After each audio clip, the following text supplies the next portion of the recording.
आ रही थी जिसे फसा कहा जाता था।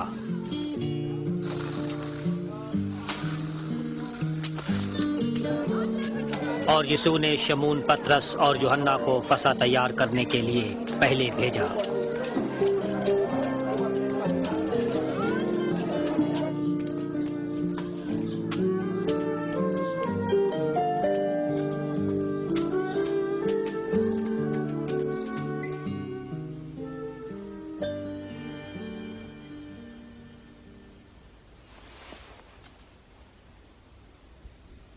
मेरी बड़ी आरज़ू थी कि दुख सहने से पहले मैं ये फसा तुम्हारे साथ खाऊं।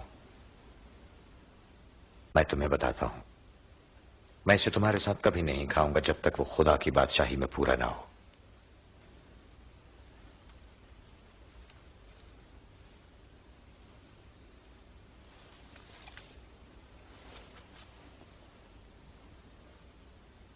मुबारक है तू, ए खुदावंद, इस कायनात के बादशाह, जो बेल से फल पैदा करता है।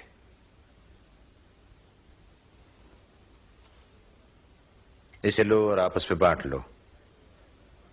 मैं तुमसे कहता हूं, अंगूर का शीरा तुम्हारे साथ न पीऊंगा जब तक खुदा की बादशाही ना आ ले।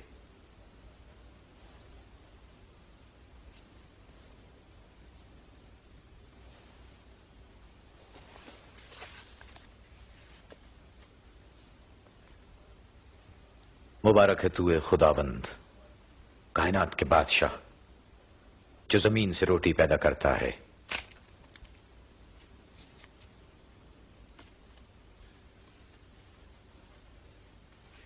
ये मेरा बदन है जो तुम्हारे लिए दिया जाता है। मेरी याद में यही किया करो।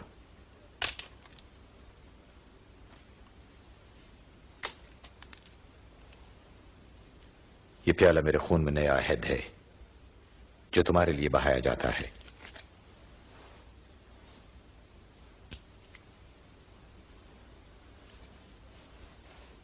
मगर देखो, मेरे पकड़वाने वाले का हाथ मेरे साथ मेज पर है।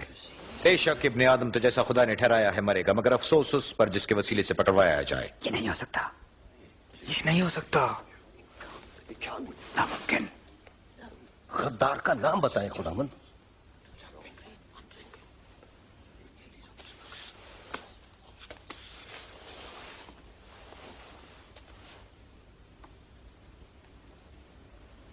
मगर तुम में जो बड़ा है छोटे की मानंद है,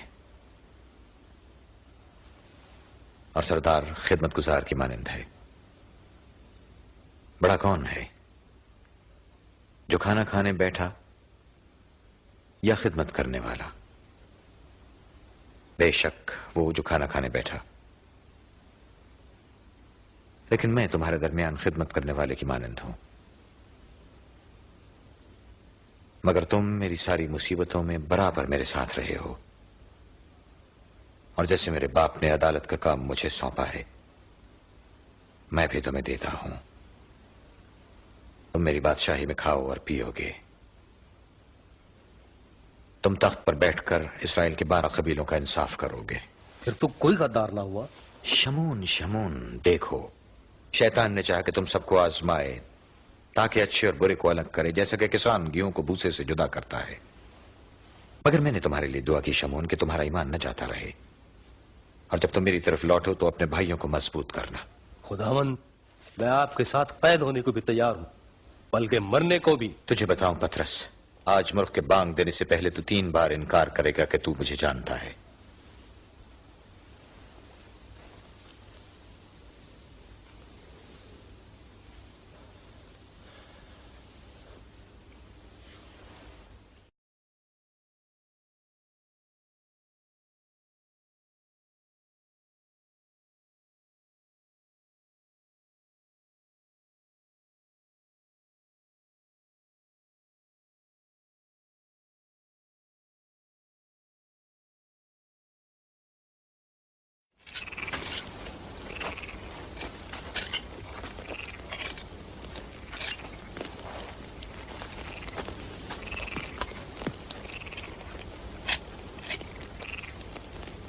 दुआ करो कि तुम आजमाइश में न पड़ो।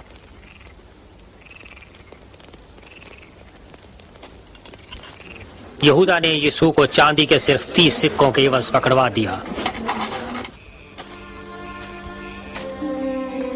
यीशु जानते थे कि लोगों के गुनाहों के लिए उनकी मौत की घड़ी तेजी से करीब आ रही है। उन्होंने दुआ की।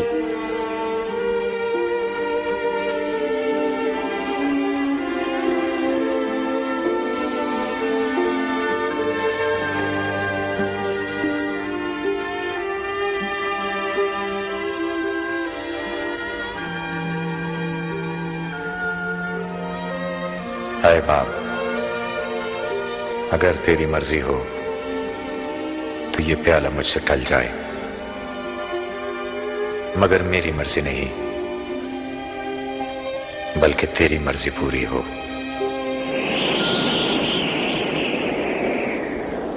और एक फरिश्ता आसमान से आकर उन्हें तकवीयत देता था और उनका पसीना गोया खून की बूंदें बन बन कर जमीन पर गिरता था।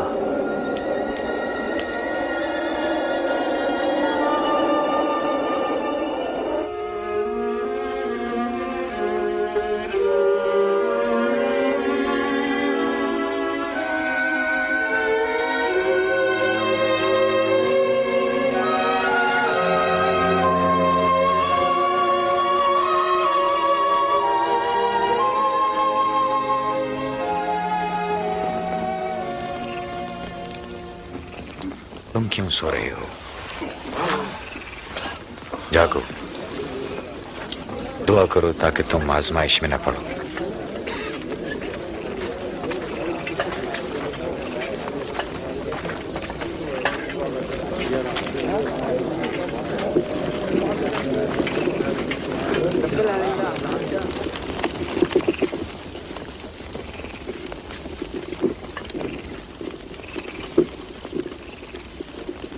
यहूदा,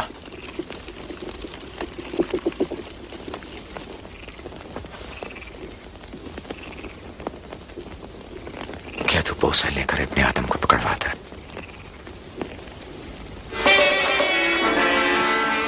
आप कहे तो हम इन्हें।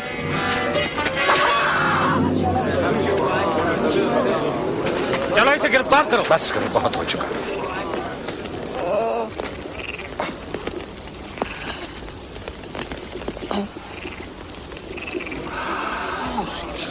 मौजूदा, क्या तुम मुझे डाकू समझकर तलवारें और लाठियां लेकर निकले हो? मैं हर रोज हैकल में तुम्हारे साथ था तो तुमने मुझ पर हाथ न डाला, लेकिन ये तुम्हारी घड़ी है और तारीकी का इख्तियार है।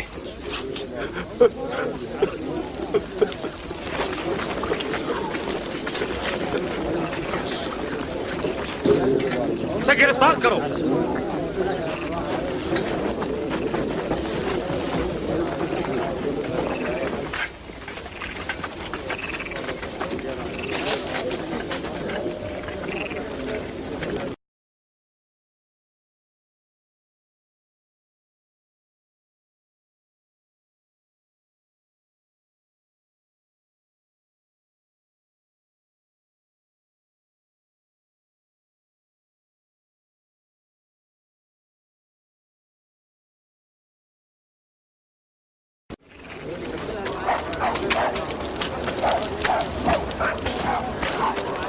इस पर पैरा बिठाओ।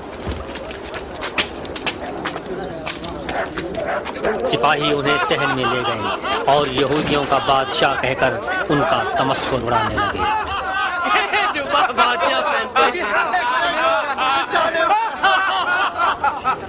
जरा बताओ तो क्या होने लगा है? क्या आप हमें बचाएंगे? क्या आप हमें नजात दिलाएंगे? ये आदमी भी यस्सु के साथ था। मैं तो उसे जानता तक नहीं। मैंने इनको एक साथ देखा था।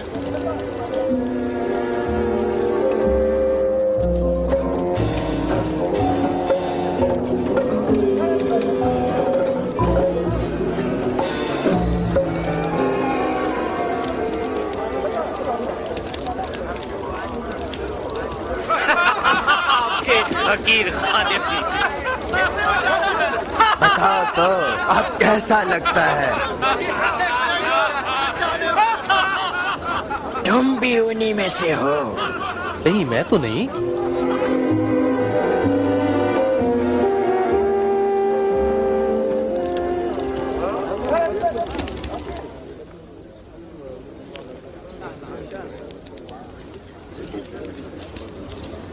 ये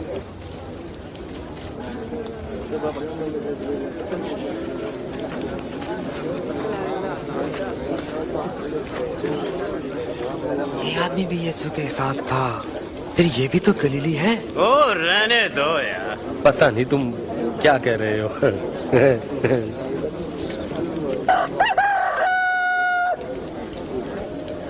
यीशु ने मुड़कर पतरस की तरफ देखा। तब पतरस को खुदावंद की वो बात याद आई जो उन्होंने कही थी, आज मूर्ख के बांग देने से पहले तू 3 बार मेरा इनकार करेगा।